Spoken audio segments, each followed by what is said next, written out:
नमो बुद्धाय क्रांतिकारी जय भीम। दोस्तों, कल रात को बौद्ध गया मुक्ति आंदोलन को स्थगिति मिली है और इसके बाद आज भंते विनाचार्य इनकी पहली प्रेस कॉन्फ्रेंस हुई है। तो चलिए इस वीडियो के माध्यम से जानने की कोशिश करते हैं कि क्या कहा है भंते विनाचार्य इन्होंने। जब आंदोलन शुरू हुआ तो समाज ने विश्वास पाने के लिए ये कहा कि जिस प्रकार पिछला आंदोलन बंद कर दिया गया या छोटे से लाभ के लिए आंदोलन को पूरी तरह से ख़त्म कर दिया गया, क्या इस बार ये आंदोलन उस तरह तो नहीं होगा। तो हमने तब से शुरू से लेके आज तक यही कहते आए, ये आंदोलन पिछले आंदोलन की तरह ख़त्म नहीं किया जाएगा, बंद नहीं किया जाएगा। ये आंदोलन कोई संशोधन लेकर नहीं आएगा। इस आंदोलन का उद्देश्य बीटी एक्ट रद्द कराना है। जब तक बीटी एक्ट 1949 रद्द नहीं होगा तब तक ये आंदोलन हर परिस्थितियों में, हर समस्याओं में चलता रहेगा। समाज को ये विश्वास दिलाया गया और इसी विश्वास को बनाए रखने के लिए समाज ने जिस तरह से इस आंदोलन को सपोर्ट किया, सहयोग दिया, उन्होंने हर एक तरह से सहयोग करके इस आंदोलन की ताकत को मजबूत किया हर रोज। और आंदोलन का परिणाम ये आया कि देश भर में आंदोलन खड़ा हो गया। हालात आज अभी ऐसे बने जो आप देख रहे 3-4 दिन से लगातार बोध गया से आंदोलन की जो अपडेट है देश में जा रही है, वो अपडेट आंदोलन को लेके समाज में एक शंका पैदा करने लगे कि आंदोलन का अब क्या होगा। और कल तो हद हो गई जब ये निर्णय आया मीडिया के सामने और समाज ने, बौद्ध उपासकों ने, बौद्ध भिक्षुओं ने अपनी प्रतिक्रिया देना शुरू करी। कहने लगे क्या आंदोलन स्थगित हो गया, आंदोलन खत्म हो गया, आंदोलन बंद कर दिया गया। तो जो रोष हमने देखा, जो विरोध देखा, हमने कहा आंदोलन स्थगित नहीं किया गया है। यह निर्णय किसने लिया, किन परिस्थितियों में निर्णय लिया गया, हमें यह मालूम भी नहीं है। प्रशासन केवल यह कह रहा था कि भारत और पाकिस्तान का युद्ध हो रहा है। ऐसी विषम परिस्थितियों में सभी ऑर्गेनाइजेशन ने देश के साथ खड़े होने का वादा किया। हमने भी कहा हम देश के साथ है, देश की सुरक्षा के साथ है, हम अपने सेना के साथ है, जवानों के साथ है। पर हम गया प्रशासन से ये सवाल और पूछेंगे कि गया में पूरे देश से बुद्ध पूर्णिमा मनाने का आयोजन किया जा रहा 12 मई को, और 12 मई के प्रोग्राम की जो कॉल है वो धरना स्थल से दी गई और देश भर के बौद्ध समाज, बौद्ध उपासक, बौद्ध भिक्षु 11 तारीख को ही 12 तारीख तक लाखों की संख्या में बोध गया पहुंच जाएंगे। प्रशासन कहता है कि धरना स्थल से ही सुरक्षा को कहीं ना कहीं बाधा हो रही है, देश की सुरक्षा में कहीं ना कहीं बाधा उत्पन्न हो रही है। धरना स्थल से केवल 3 किलोमीटर दूर पर ही कालचक्र मैदान है, जहां बीटीएमसी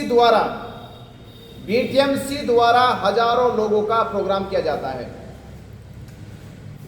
हमने प्रशासन से कहा कि क्या प्रशासन को जो हजारों लोग बीटीएमसी में प्रोग्राम करने आ रहे हैं, क्या उनसे देश की सुरक्षा को नुकसान नहीं है। जब धरना स्थल से नुकसान है तो कालचक्र मैदान में जो बीटीएमसी द्वारा प्रोग्राम किया जा रहा है उससे नुकसान नहीं है। ये प्रशासन की मिली भगत थी। प्रशासन नहीं चाहता कि जो देश भर से बौद्ध उपासक, बौद्ध भिक्षु आ रहा है बोध गया में, वो जयंती के साथ साथ धरना स्थल को समर्थन देने आ रहा है। वो जयंती मनाने के साथ साथ जो हमने कॉल दी थी कि इस बार बुद्ध पूर्णिमा मनानी है बोध गया में, तो बोध गया में बुद्ध जयंती मनानी है, बुद्ध पूर्णिमा मनानी है, उसी के साथ साथ धरना स्थल को मजबूत करना, एक ताकत मिलनी है। और ये बड़ा निर्णय होने वाला था धरना स्थल से कि पूरे देश में एक बड़ा माहौल, एक बड़ी नेतृत्व के साथ ये आंदोलन खड़ा होता दिखाई दे रहा था। प्रशासन को लगा ये लाखों लोग धरना स्थल पे, हमारा वो वादा पूरा होने वाला था कि हमने प्रशासन से कहा था कि तुम्हारे रजिस्टर में हजारों लोगों की संख्या काउंट जो अभी तक हुई है वो लाखों काउंट होने वाली है। इसलिए सरकार ने, प्रशासन ने मिलकर हमारी एक जो हमारे इस आंदोलन का नेतृत्व कर रहे थे आकाश लामा जी, उनके साथ बैठक करके ये रातों रात ये धरना स्थल स्थगित करा दिया गया।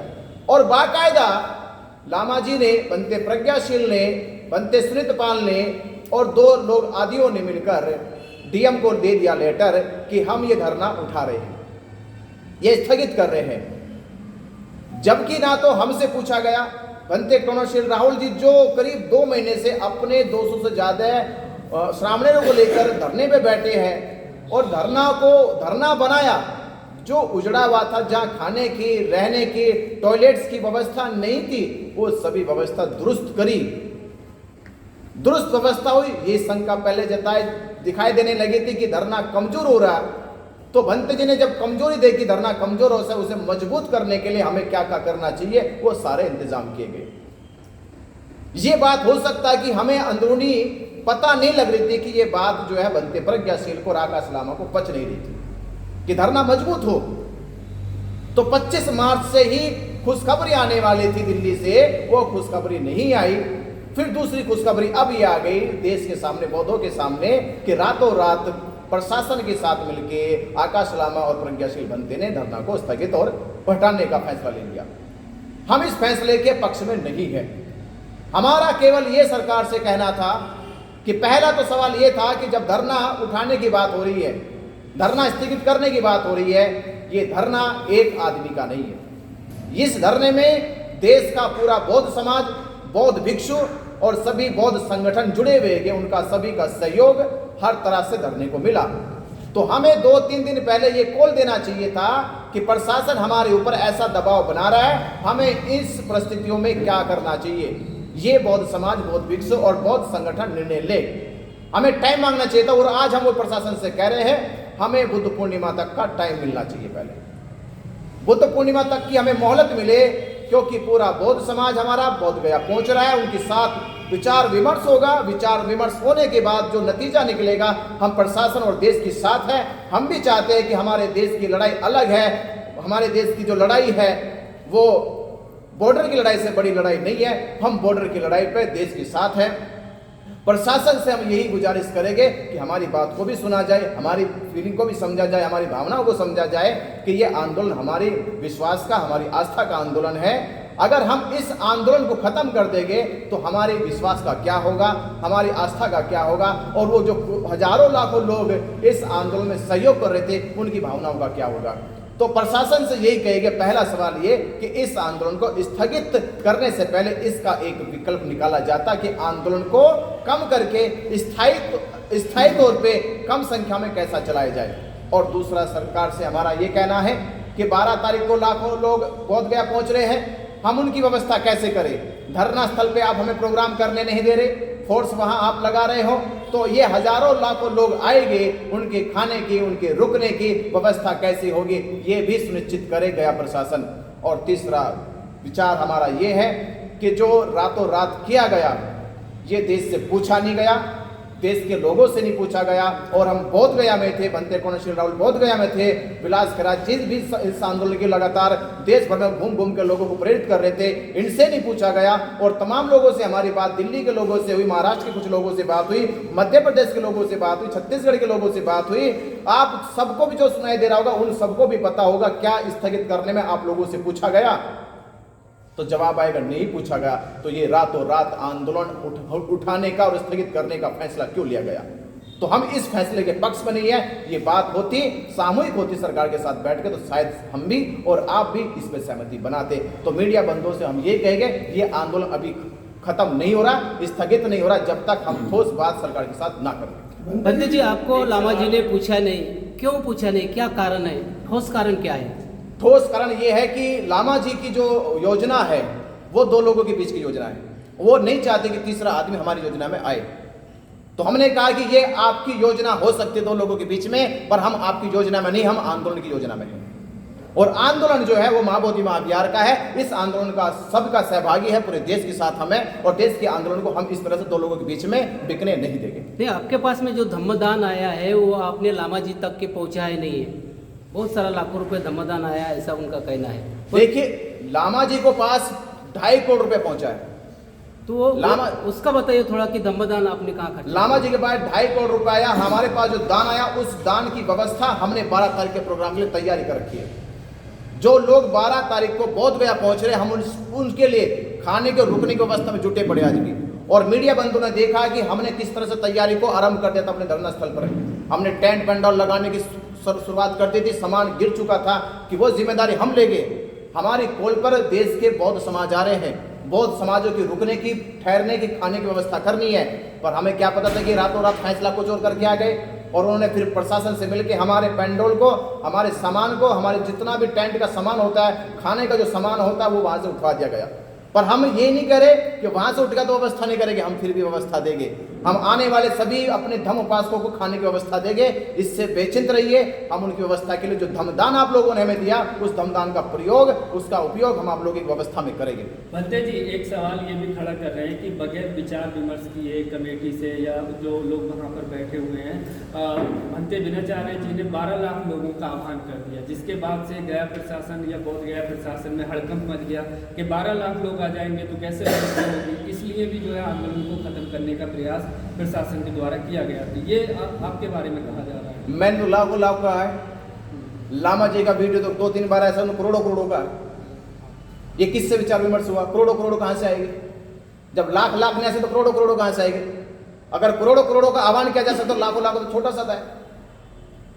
ये मनोबल का आह्वान होता है। समाज हमारा, जब हम संख्या काउंट करते हैं कि भारत में करोड़ों बुद्धिस्ट है, तो लाखों क्यों नहीं आ सकते? और लाखों का अगर डर प्रशासन को है, सरकार को है, तो फिर हमारी मान क्यों नहीं लेते? अगर उनको ये डर था कि लाखों लोग आ जाएंगे, लाखों लोग एक जगह इकट्ठा हो जाएंगे, तो हमारी मांग पूरी कर दे। फिर हड़कम की बात नहीं, ये ताकत की बात थी। प्रशासन या देश के लोगों को पता चलता कि बौद्ध कमजोर नहीं है, अल्पसंख्यक नहीं है, वो बहुसंख्यक है, हजारों के साथ लाखों भी आ सकते हैं। हमने इस मनोबल के साथ, इस ताकत के साथ ये आह्वान किया। आप ये कह रहे हैं कि आंदोलन खत्म नहीं होगा, स्थगित नहीं होगा, लेकिन अगर प्रशासन कार्रवाई करता है, टेंट उखाड़ता है, तो आप लोगों का क्या एक्शन होगा, क्या प्लान है? देखिए, प्रशासन बिना ठोस बात के किए हमसे बगैर ये टेंट नहीं उखाड़ेगा। जब तक कोई बात ना हो जाए, प्रशासन से बात चल रही है, प्रशासन ने कहा भी हमें कि हम ठोस बात कर रहे हैं, जैसी बात हो जाती है तभी इस पर कोई एक्शन लिया जाएगा। और हमने कहा बिना हमारी बातचीत के कोई आगे प्रशासन इस पर कार्रवाई ना करेगी। ये तो पूरा देश आ रहा, इस पर आपको ही जिम्मेदार ठहराया जाएगा। आप भी डीएम से मिलने वाले थे आज? बंदे जी, आप डीएम से मिलने वाले थे, क्या मिलने वाले हैं? हाँ, उसकी तैयारी। अब यहाँ से कॉन्फ्रेंस के बाद हम प्रशासन से मिलने जाएंगे। मंदिर रात SHO आधार कार्ड मांग रहे हो आप सभी लोगों के, मतलब उसको इतना भी नहीं पता कि धर्मगुरु खड़े हैं। तो पिछले 2-3 महीने से लगातार आंदोलन का साथी है वो लोग। उसके बावजूद मुझे लगता है कि SHO का अड़ियल रवैया कुछ कह रहा है, इशारा कर रहा है कुछ। इसका जवाब मैं दे दूं? जी बंदे जी, देखिए, हम धर्म गुरु किसके हैं? बौद्धों के हैं। जी। हम नेतृत्व किसका करते हैं? बौद्ध धर्म का करते हैं। इस आंदोलन ने, भले ही ये महाबोधि महाविहार की मुक्ति का आंदोलन था, लेकिन धर्म गुरुओं की गरिमा को गिराने का काम नहीं किया।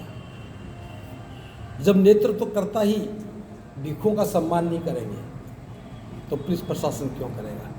एक छोटी सी कॉल पर भिक्षुओं को लेकर के थाने में बैठ जाना, एक छोटी सी कॉल पर भिक्षुओं को अधिकारियों के सामने बिठा देना, यह गलत था। हमने पहले भी कहा था, किसी भी ज्ञापन को देने के लिए भिक्षुओं को मत लेके जाओ। ज्ञापन देने का काम, इस धरने की जो समिति बने, उसमें उपासक लोग हों, उपासिकाएँ हों, वो जाएं और ज्ञापन दे के जाएँ। पुलिस प्रशासन से डायलॉग करने का काम उपासक करें, भिक्षु दिशा निर्देशन करे, भिक्षु धरने की व्यवस्था को धर्म के अनुसार करे। लेकिन मैं बता देना चाहता हूँ, अब से पहले जो नेतृत्व करता थे, उनको किसी की सलाह की आवश्यकता नहीं थी। तो पुलिस भी जानती है कि यहाँ भिक्षुओं की कोई गरिमा नहीं है, तो उनका व्यवहार वैसा ही हो जाता है।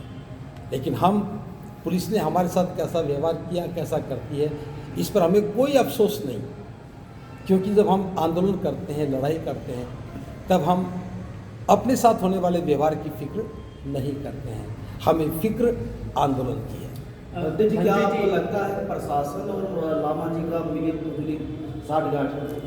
देखिए, मैं ये नहीं कहता हूँ कि साठगांठ है, लेकिन प्रशासन से गुपचुप बात करना, आंदोलनकर्ताओं को विश्वास में लिए बगैर, मैं अकेला आंदोलनकर्ता नहीं हूँ, मैं उस आंदोलन का एक हिस्सा हूँ, वीणाचार्य जी उसके एक हिस्से हैं, और वहाँ बैठे हुए सैकड़ों लोग उसके हिस्से हैं, हजारों लोग जो दूर बैठे हैं हमें आर्थिक सहयोग दे रहे हैं, यहाँ की व्यवस्था में जनबल जुटा रहे हैं, हमारे प्रति फिक्रमंद हैं, वो सब इस आंदोलन में शामिल हैं। और मैं कहना चाहता हूँ, जब कोई विषम परिस्थिति आती है, सामान्य परिस्थिति में नेतृत्वकर्ता निर्णय लेते हैं, सामान्य परिस्थिति में जो आंदोलन के मुखिया हैं वो फैसला करते हैं, लेकिन विषम परिस्थिति आती है तो उन्हें सबको पूछना पड़ता है।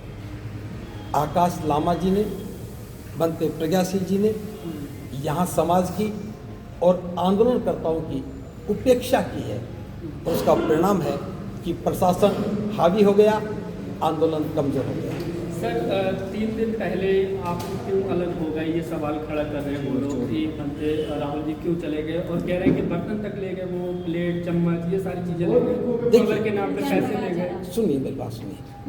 पहली बात तो आप कोई भी बता दो कि मैं आंदोलन से अलग हुआ हूँ, मैं आज भी आंदोलन से अलग नहीं हुआ। मेरी एक अलग परिस्थिति थी, जो धरने को सफल बनाने के लिए बुद्ध पूर्णिमा के अवसर पर हजारों लोगों की व्यवस्था को संभालने के लिए, चूँकि आंदोलन का स्वरूप भिक्षुओं के हाथ में था, भिक्षु नेतृत्वकर्ता की कहे जाते रहे हैं, तो मेरा प्रयास था कि भिक्षुओं की संख्या ज़्यादा होनी चाहिए।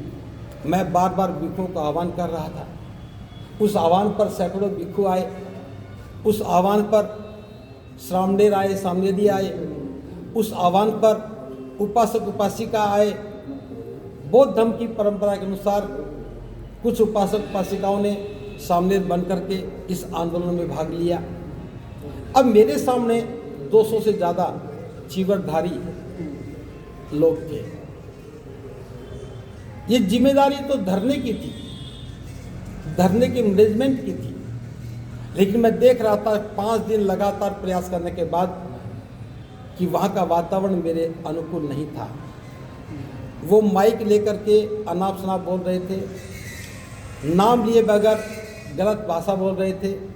तो मैंने सोचा कि आज बिना नाम लिए बोल रहे हैं, कल नाम लेके बोलेंगे और लोग मानेंगे कि मैं धरने को खराब कर रहा हूँ, विघटन कर रहा हूँ।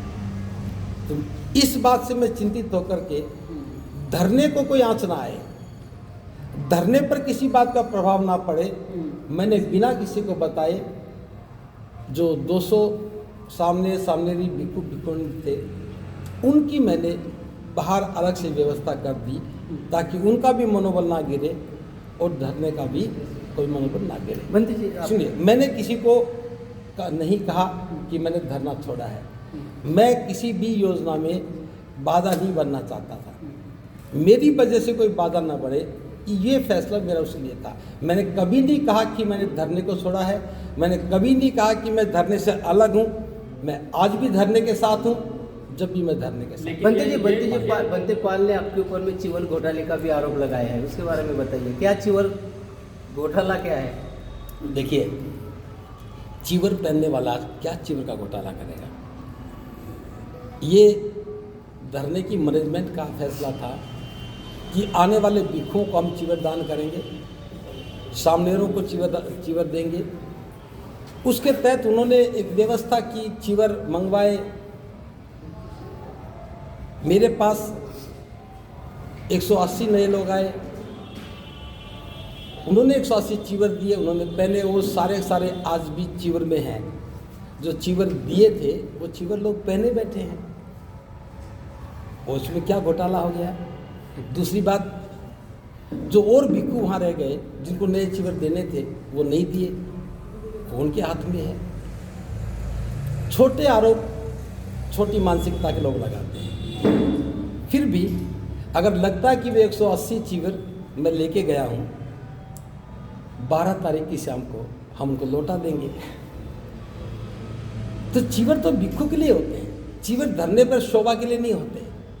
भिक्षुओं को दान दिया है, भिक्षु ने पहने हैं, सामनेरों ने पहने हैं, सामनेरियों ने पहने हैं, ये कोई आरोप थोड़ी ना है। और रही बात ये जो आप बर्तनों की बात कर रहे हैं, बहुत छोटी ओछी हरकत है। जब ये धरना शुरू हुआ, मैंने आगरा से बिछाने के लिए कारपेट, हरे रंग की मैस, सफ़ेद चादरें, सफ़ेद पर्दे और 20 कुर्सियाँ आगरा से खरीद करके भिजवाई थी इस आंदोलन में, क्योंकि बैठने में दिक्कतें आ रही थी। मैं पहले दिन जाके बैठा था जब हम बिछाने के लिए कोई व्यवस्था नहीं थी।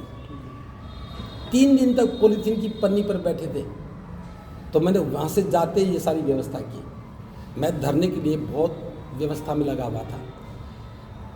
मैं धरने पे देख रहा था 2 महीने से कागज़ की प्लेट पर खाना खा रहे थे और खाते खाते खाने का स्वाद भी बिगड़ गया था। मैं चाहता था कि भिक्षुओं का सम्मान बढ़े, लोग भिक्षुओं की गरिमा को समझें। इसलिए मैंने खुद जाकर के बाज़ार से स्टील की प्लेट, स्टील के कप, स्टील की चम्मच, चाय के कप लेकर के आया और न केवल भिक्षुओं को बल्कि सारे उपासकों को 3 दिन तक खाना खिलाया। चूँकि वो सारे भिक्षु सामने मैं बाहर लेके गया, उनको खाना किस में खिलाता, तो मैंने वो सारी क्रॉकरी का इस्तेमाल उनको खाना खिलाने में किया। ना तो वो दान दी गई थी, ना धरने की थी, ना धरने की व्यवस्था में किसी ने पैसा दिया। और फिर भी इनको लगता है कि धरने में आवश्यकता है, तो बुद्ध पूर्णिमा के बाद हम उनको लौटा भी देंगे। वो व्यवस्था के लिए था, मेरे लिए नहीं था। मैं बहुत गैर नहीं रहता हूँ और बर्तन लेके कौन कहाँ जाएगा, ये धरने का हिस्सा है। मैंने उन सब की व्यवस्था के लिए खरीदा है। तो ये सब छोटे आरोप हैं। बड़े गुनाह को छुपाने के लिए छोटी छोटी बातें की जाती हैं। पंडित जी, गुटबाजी चल रही है, ऐसे में गुटबाजी में जो हमारा जो प्रश्न है महाबोधि महाविहार मुक्ति का, क्या ये हल हो जाएगा? देखिए मैं बता रहा हूँ, ये बहुत राजकरों की राजनीति आपकी बात बिल्कुल सही है। मैं कहता हूँ हम किसी गुट में नहीं हैं। मैं पहला व्यक्ति हूँ, मैंने आकाश लामा जी का, भंते प्रज्ञाशील जी का नेतृत्व स्वीकार किया और मैंने कहा भी था आपके नेतृत्व पर हमें कोई आपत्ति नहीं है, भंते प्रज्ञाशील के नेतृत्व पर कोई आपत्ति नहीं है। हम अपनी भूमिका में हैं, हम इस आंदोलन को कामयाब करना चाहते हैं। हम किसी भी गुटबाजी का शिकार नहीं होंगे और गुटबाजी होने भी नहीं देंगे। लेकिन सवाल ये रहा, जैसे जैसे मजबूती के साथ हमने काम किया, इन्होंने खुद अपना गुट बना करके हमसे हर बात को छुपाने की कोशिश की जाती है। आप देख रहे होंगे पिछले 1.5 महीने से मैंने कोई भी प्रेस कॉन्फ्रेंस नहीं की, मैंने कोई प्रश्न नहीं पूछा। क्यों? क्योंकि मेरा मकसद आंदोलन को मंजिल तक पहुंचाने में काम करना था। और आज भी मैं कह रहा हूँ, हम किसी पर कोई अविश्वास नहीं करते। मैंने आज तक किसी पर आरोप नहीं लगाया। आरोप अब जो लग रहा है, हम सब के बोध गया में होने के बावजूद भी एक इतना बड़ा निर्णय लिया गया कि धरने को स्थगित किया जाता है, हमें क्यों नहीं बताया गया? हम पूरी ताकत के साथ यहाँ बैठे हैं, इसके पीछे क्या रहस्य है, हमसे क्यों छुपाया गया? बिहार के लोकल लोग जो दिन रात यहाँ सेवा करने आते हैं, दिन रात यहाँ काम करते हैं, उनको विश्वास में क्यों नहीं लिया गया? अगर प्रशासन का कोई बड़ा दबाव था तो आकाश लामा जी को, भंते प्रज्ञाशील जी को वहाँ से बात करने के बाद आकर के धरना स्थल पर अगर पब्लिक में ना सही तो 150 लोगों के बीच में चर्चा करनी चाहिए थी कि हमारे सामने एक ऐसी परिस्थिति आ गई है, अब फैसला आपको करना, बताओ हम क्या करें। और एक मिनट, मैं कहना चाहता हूँ, जो संघ का फैसला होता हम उस संघ के फैसले के साथ होते। ये फैसला संघ का नहीं हुआ, संगठन का फैसला नहीं हुआ, ये व्यक्ति का फैसला है। और एक बात मैं और बता दूँ जो आप शायद नहीं पूछोगे, ऑल इंडिया बुद्धिस्ट फोरम का जिक्र करते हैं, ऑल बुद्धिस्ट ऑर्गेनाइजेशन का जिक्र करते हैं। आज तक लामा जी ये नहीं बता पाए कि ऑल बुद्धिस्ट ऑर्गेनाइजेशन के मेंबर कौन कौन है, ऑल बुद्धिस्ट फोरम के मेंबर कौन कौन है। मैं मेंबरशिप की बात कभी नहीं करता, हम बिल्कुल भी जब भी कहा था कि हम मेंबरशिप की बात नहीं करते, लेकिन आंदोलन को चलाने के लिए, धरने के लिए एक समिति का होना जरूरी होता है, आंदोलन संघर्ष समिति। आज तक वो नहीं बनी है, जो बनी है वो सिर्फ आपको बताने के लिए, उसका कोई पेपर वर्क नहीं है, कोई डॉक्यूमेंट नहीं है, और इसीलिए ये फैसला व्यक्तिगत हुआ। अगर वो कोई फॉर्म होती, अगर उसके एग्जीक्यूटिव मेंबर होते, वो कहते हम ये 20 लोग बैठ के फैसला कर रहे हैं, 20 लोगों में से 15 बैठे होते, 10 बैठे होते, वो एक प्रेस कॉन्फ्रेंस करते, तो हम उसका सहयोग करते, क्योंकि नेतृत्व अगर किसी भी विषम परिस्थिति में फैसला लेता है तो हम उसके साथ खड़े होते हैं। लेकिन अकेले फैसला लेकर के प्रेस कॉन्फ्रेंस कर देना, ये समाज के साथ, भिक्षु संघ के साथ और आंदोलन के साथ एक विश्वासघात था। इसलिए आपको लगता है कि हमारा गुट है। मैं फिर कह रहा हूँ, हमारा कोई गुट नहीं है, हम अलग से कोई काम नहीं करने वाले, हम अलग से कोई व्यवस्था की बात नहीं करने वाले। अभी तक भी हम उसी धरने के लिए काम करते रहे थे और आज भी उसी धरने के लिए काम करते रहेंगे। और मैं फिर कह रहा हूँ, हमारे नाम से कोई अलग गुट नहीं होगा। तो आप सर धरना में बैठेंगे वहाँ पे? अगला कदम क्या रहेगा अभी आपका? अगला कदम तो हम पहले देखने दो, हम प्रशासन के पास जा रहे हैं, बात करेंगे, हम उन्हें कहेंगे कि बुद्ध पूर्णिमा तक कम से कम हमें सोचने समझने का अवसर दो। जो लाखों लोग आ रहे हैं, अभी आपने बनती बिना तरह से क्या ये आपने आह्वान क्यों किया? कोई भी आह्वान आंदोलन के व्यक्ति कर सकता है।